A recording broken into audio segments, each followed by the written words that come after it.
हाय दोस्तों, मैं लूसेंट जीव विज्ञान का चैप्टर 3 का दूसरा खंड के बारे में बात करेंगे। इससे पहले हम चैप्टर 1, 2 और 3 पार्ट में बना चुके हैं। लूसेंट जीव विज्ञान का प्लांट मॉर्फोलॉजी प्रश्न 49 से लेकर 88 तक के बारे में बात करेंगे, उनका उत्तर जानेंगे। 1 से 48 नंबर का क्वेश्चन पार्ट 5 में दे चुके हैं। अगर आपने नहीं देखा है तो वीडियो के डिस्क्रिप्शन में उनका लिंक डाल देंगे, आप लोग देख लीजिएगा।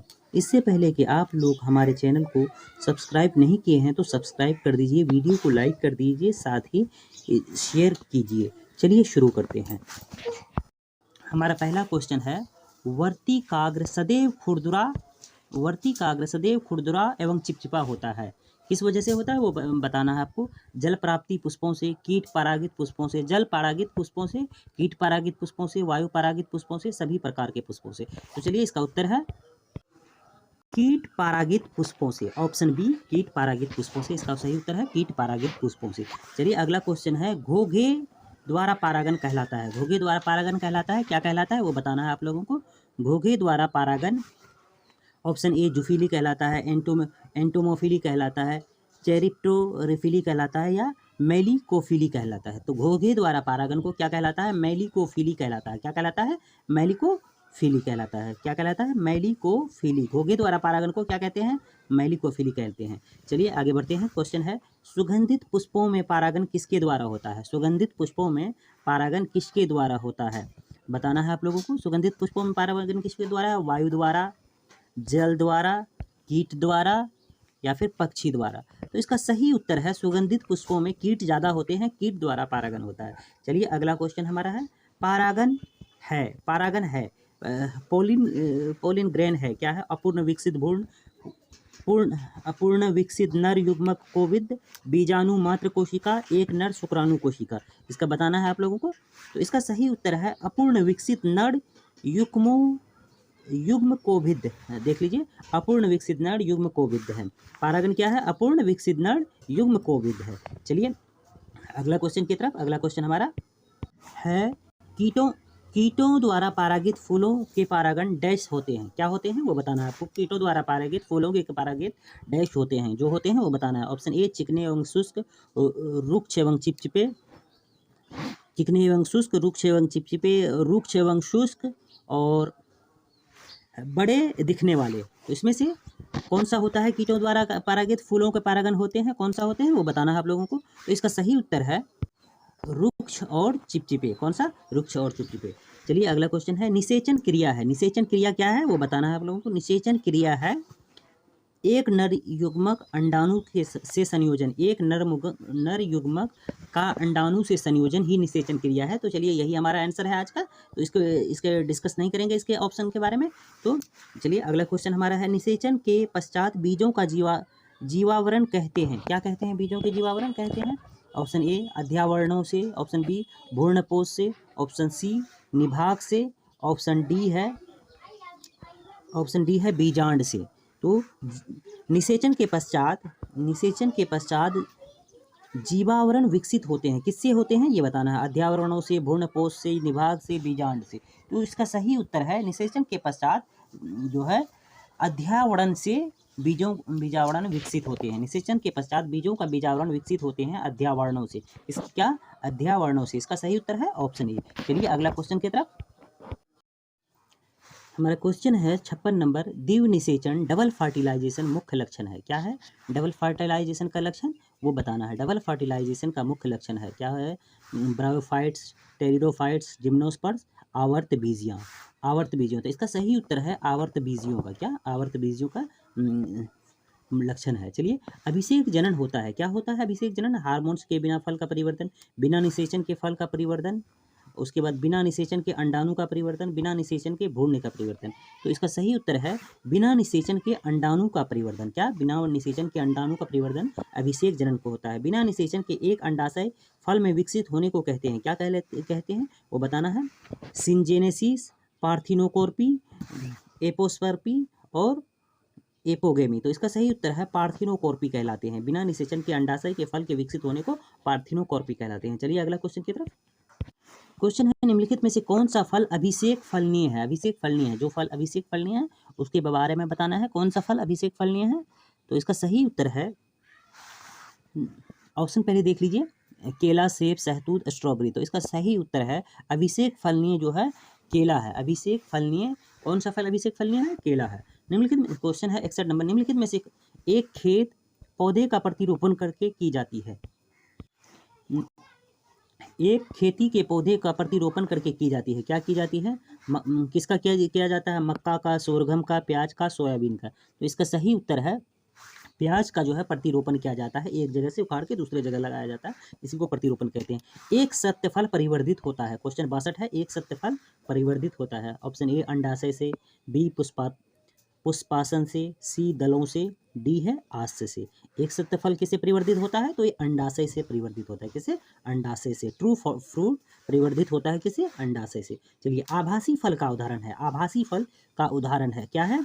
आभासी फल सेब, अमरूद, आम, टमाटर। तो आभासी फल का उदाहरण क्या है? सेब है। सेब क्या है?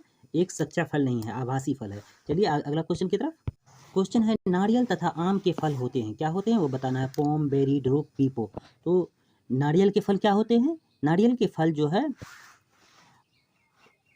ड्रूप होते हैं, क्या होते हैं? ड्रूप होते हैं। नारियल के फल ड्रूप होते हैं। पके हुए आम को खाने योग्य आकारिकी भाग होता है। पके हुए आम खाने योग्य आकारी भाग क्या होता है वो बताना है। बाह्य फल भित्ति, मध्य फल भित्ति, अंत फल भित्ति, फल भित्ति। तो इसका सही उत्तर है पके हुए आम का जो है ये होता है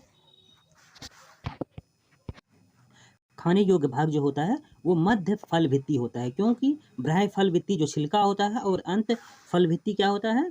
जो उनका गुठली होता है वो होता है। चलिए, पके हुए खाने योग्य आकारिकी भाग होता है मध्य फल भित्ति। चलिए अगला क्वेश्चन देखते हैं। नारियल का खाने योग्य भाग होता है, क्या होता है नारियल का खाने योग्य भाग? उसके बारे में बताना है। नारियल का खाने का योग्य फल भित्ति, भ्रूणपोष, पूर्ण बीज, बीजावरण। तो इसका सही उत्तर है भ्रूणपोष जो है नारियल का खाने का भाग होता है। लीची के फल का खाने योग्य भाग होता है, लीची के फल खाने का योग्य भाग होता है मांसल, पुष्पासन, एरील, मध्य फल भित्ति, बीज पत्र। तो इसका सही उत्तर है लीची का खाने योग्य भाग जो होता है एरील होता है, क्या होता है? एरील होता है। हमारा अगला क्वेश्चन 68 नंबर है, सेब एवं नाशपाती का खाने योग्य भाग होता है, क्या होता है वो बताना है आप लोगों को। बाह्य फल भित्ति, मध्य फल भित्ति, अंत फल भित्ति, मांसल, पुष्पासन। तो इसका सही उत्तर है सेब एवं नाशपाती का खाने योग्य भाग जो होता है मांसल पुष्पासन होता है, क्या होता है? मांसल पुष्पासन होता है। चलिए, फलों का वह प्रकार जिसमें लीची को रखा जा सकता है, फलों का वह प्रकार जिसमें लीची को रखा जा सकता है। ड्रप में, हेस्पेरेडियम में, हेस्पेरेडियम में, नट में, एक बीजी बेरी में। तो देख लीजिए, इसका सही उत्तर है नट में। फलों का वह भाग जिसमें लीची को रखा जाता है वो नट में रखा जा सकता है। बीज रहित फल प्राप्त किया जा सकता है, किससे किया जा सकता है? विक्रो एंजाइम के व्यवहार द्वारा, हार्मोन्स के व्यवहार द्वारा, पादपों को 70 डिग्री सेल्सियस पर रखकर, पादपों को चमकदार प्रकाश में रखकर। तो बीज रहित पदार्थ जो है हार्मोन्स के व्यवहार द्वारा प्राप्त किया जा सकता है। अनानास किस प्रकार का फल है? अनानास किस प्रकार का फल है वो बताना है आप लोगों को। अनानास किस प्रकार का फल है? तो ये है ऑप्शन ए है सिलिक्वा, बी है सिरोसिस, सी है साइकोनस और डी है समारा। तो इसका सही उत्तर है अनानास जो है साइकोनस जो है साइकोनस प्रकार का फल है। कौन सा प्रकार का फल है? साइकोनस। चलिए अगला क्वेश्चन की तरफ। निम्नलिखित में से कौन सा युग्म सम्मिलित है? कौन सा युग्म सम्मिलित है? आम बेरी, टमाटर पोम, सेब ड्रूप, केला बेरी। तो इसको बताना है जो सम्मिलित है उसी के बारे में। तो इसका सही उत्तर है केला और बेरी जो है सम्मिलित है, बाकी असम्मिलित है। सम्मिलित है और बाकी सम्मिलित नहीं है। चलिए, किस पौधे का फल भूमि के नीचे पाया जाता है? किस पौधे का फल भूमि के नीचे पाया जाता है? देख लीजिए, किस पौधे का फल जो है भूमि के नीचे पाया जाता है? आलू का, गाजर का, मूंगफली का, प्याज का। हालांकि ये तो सभी के नीचे पाए जाते हैं, लेकिन फल कहा गया है तो इसलिए ये जो है मूंगफली एक तरह का फल है, बाकी तो सभी सब्जी है। तो क्या है? किस पौधे का फल भूमि के नीचे पाया जाता है? तो मूंगफली का। नाशपाती का कौन सा भाग खाया जाता है? बताना है नाशपाती का कौन सा भाग खाया जाता है। तो इसका सही उत्तर है गुद्देदार पुष्पासन। कौन सा? गुद्देदार पुष्पासन खाया जाता है। किस पौधे में बीज होता है लेकिन फल नहीं होता है? किस पौधे में बीज होता है लेकिन फल नहीं होता है? तो इसका सही उत्तर है, ऑप्शन देख लीजिए, ईख, मूंगफली, बादाम, साइकस। तो इसका सही उत्तर है साइकस में जो है साइकस में पौधे में बीज होता है लेकिन फल नहीं होता है। बीज विकसित होता है, किससे होता है? स्त्री केसरों से, बीजांडों से, अंडाशय से, परागकोशों से। तो इसको बताना है, बीज विकसित किससे होता है? बीज विकसित होता है बीजांडों से। किससे? बीजांडों से। भ्रूण किसमें मिलता है? भ्रूण किसमें मिलता है? भ्रूण किसमें मिलता है, ये बताना है। अगला क्वेश्चन हमारा, भ्रूण किसमें मिलता है? तो फूल में, पर्ण में, बीज में, कली में। तो किसमें मिलता है? बीज में मिलता है। भ्रूण बीज में मिलता है। चलिए हमारा अगला क्वेश्चन की तरफ। आर्किड के बीज होते हैं, कैसा होता है आर्किड का बीज, वो बताना है। हल्के तथा शुष्क, छोटे तथा चिपकने वाला, अधिक बड़े एवं भारी। तो आर्किड के बीज कैसा होता है? तो आर्किड के बीज जो होता है हल्के तथा शुष्क होता है। क्या होता है? हल्के तथा शुष्क। सामान्य अंकुरण के लिए किसकी आवश्यकता नहीं होती है? सामान्य अंकुरण के लिए किसकी आवश्यकता नहीं होती है? प्रकाश की, जल की, हवा की, ताप की। तो इसका सही उत्तर है प्रकाश की आवश्यकता नहीं होती है। सजीव प्रकृत वीवी पारस पारवश अंकुरण किसमें पाया जाता है? वीवी पारवश अंकुरण, सजीव प्रकृत अंकुरण किसमें पाया जाता है? अनानास में, उसके बाद राइजोफोरा में, राइजोक्लिनियम में, राइजोबियम में। इस चारों में से कौन सा में पाया जाता है, ये बताना है आप लोगों को। इसका सही उत्तर है राइजोफोरा में सजीव प्रकृत अंकुरण पाया जाता है। किसमें पाया जाता है? राइजोफोरा में पाया जाता है। चलिए अगला क्वेश्चन है, अधोभूमिक अंकुरण, अधोभूमिक अंकुरण हाइपोजियल जर्मिनेशन पाया जाता है। किसमें पाया जाता है? कद्दू में, मक्का में, राइजोफोरा में, सेम में। तो इसका सही उत्तर है मक्का में जो है हाइपोजियल जर्मिनेशन पाया जाता है, अधोभूमिक जर्मिनेशन। भूमपोरिक अंकुरण इपीजियल जर्मिनेशन पाया जाता है। भूमपोरिक अंकुरण इपीजियल जर्मिनेशन पाया जाता है, किसमें पाया जाता है, ये बताना है आप लोगों को। मक्का में, गेहूं में, मटर में, अंडरनी में। तो इसका सही उत्तर है हाँ, अरंडी में। किसमें पाया जाता है? अरंडी में पाया जाता है। भूमपूरिक अंकुरण पाया जाता है अरंडी में। पौधों में पृष्ठस्थ अंकुरण का अभिप्राय है, पौधों में पृष्ठस्थ अंकुरण का अभिप्राय है। तो इसका सही उत्तर है, देख लीजिए इसका ऑप्शन यहाँ नहीं है तो उसका हम थोड़ा सा आगे कर लेते हैं। पौधों में पृष्ठ अंकुरण का अभिप्राय है, क्या है? निषेचित फल के बीज को भूमि को दबाने के पश्चात फल का परिवर्धन, तने में बनी खोखली, संग्रहित मिट्टी के बीजों का अंकुरण, जनक वृक्ष पर लगे हुए फल के भीतर बीजों का अंकुरण। पौधे के पृष्ठ अंकुरण कहलाते क्या होता है? तो इसका सही जनक वृक्ष पर लगे हुए फल के भीतर बीजों का अंकुरण, जनक वृक्ष पर लगे हुए फल के भीतर बीजों का अंकुरण। चलिए अगला क्वेश्चन है, घटपर्णी, घटपर्णी पैसर प्लांट निम्नलिखित में से भागों में से कौन सा एक घट रूपांतरित होता है? घटपर्णी पैसर प्लांट किसमें होता है? स्तंभ में, पत्ता में, अन्नपूर्णा में। तो इसका सही उत्तर है अन्नपूर्ण में, अन्नपूर्ण में। निम्नलिखित में से कौन सा एक कीटाहारी पादप है? कीटाहारी पादप कौन सा है? तो बताना है आप लोगों को। पैशन फ्लावर पादप, घटपर्णी, रात की रानी, फ्लेम ऑफ द फॉरेस्ट। तो कीटाहारी पादप जो है कौन सा है? ये घटपर्णी है। कौन सा? कीटाहारी पादप घटपर्णी है। चलिए अगला क्वेश्चन की तरफ। हमारा अगला क्वेश्चन है, संसार में सबसे तेज बढ़ने वाला पौधा है। संसार में सबसे तेज बढ़ने वाला पौधा क्या है? वो बताना है। बांस है, चावल है, मनी प्लांट है, ठीक है। तो इसका सही उत्तर है, संसार में सबसे तेज बढ़ने वाला पौधा क्या है? बांस है। क्या है? संसार में सबसे तेज बढ़ने वाला पौधा बांस है। तो इसका सही उत्तर ऑप्शन ए ही होगा, बांस है। संसार में सबसे तेज बढ़ने वाला पौधा क्या है? बांस है। तो चलिए अगला क्वेश्चन, विश्व में सबसे लंबा पौधा कौन सा है? अब बताना है विश्व में सबसे लंबा पौधा कौन सा है? सबसे लंबा पौधा कौन सा है, ये बताना है। तो इसका सही उत्तर है, देख लीजिए ऑप्शन देख लीजिए, यूकेलिप्टस, टेराकार्पस, पाली एलिथिया, पाली एलिथिया टेक्टोना। तो सबसे लंबा पौधा जो है यूकेलिप्टस है। क्या है? यूकेलिप्टस संसार में सबसे लंबा पौधा है, यूकेलिप्टस। चलिए अगला क्वेश्चन की तरफ। अगला क्वेश्चन है, किस चीज का अधिक खाने से केवल पृथ्वी की अधिक जनसंख्या का भरण पोषण हो सकता है? यानी कौन सा चीज सबसे ज्यादा खाने से पृथ्वी की जनसंख्या का भरण पोषण अधिक हो सकता है?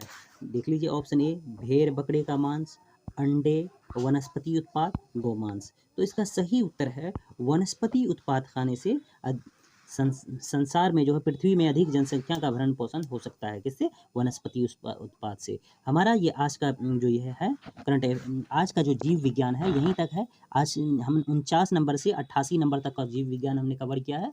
तो ये आज पार्ट का 6 हमारा यहीं तक रहा। वीडियो हमारा कैसा लगा? वीडियो अगर अच्छा लगे तो वीडियो को लाइक कीजिएगा, चैनल को सब्सक्राइब कीजिएगा। चैनल को सब्सक्राइब इसलिए कीजिएगा क्योंकि मेरा ये नया चैनल है। आप लोग सपोर्ट कीजिएगा, जितना हो सके सपोर्ट कीजिएगा, चैनल को शेयर कीजिएगा। और चलिए अब इंट्रो में मिलते हैं। हाय दोस्तों, मैं नासिक। आप सबों को मालूम है कि मैं करंट अफेयर और सामान्य ज्ञान से संबंधित वीडियो लेकर आता हूँ। अगर मेरा वीडियो थोड़ी सी भी फायदायक लगे तो आप मेरे वीडियो को लाइक करें, चैनल को सब्सक्राइब करें और वीडियो को शेयर करें।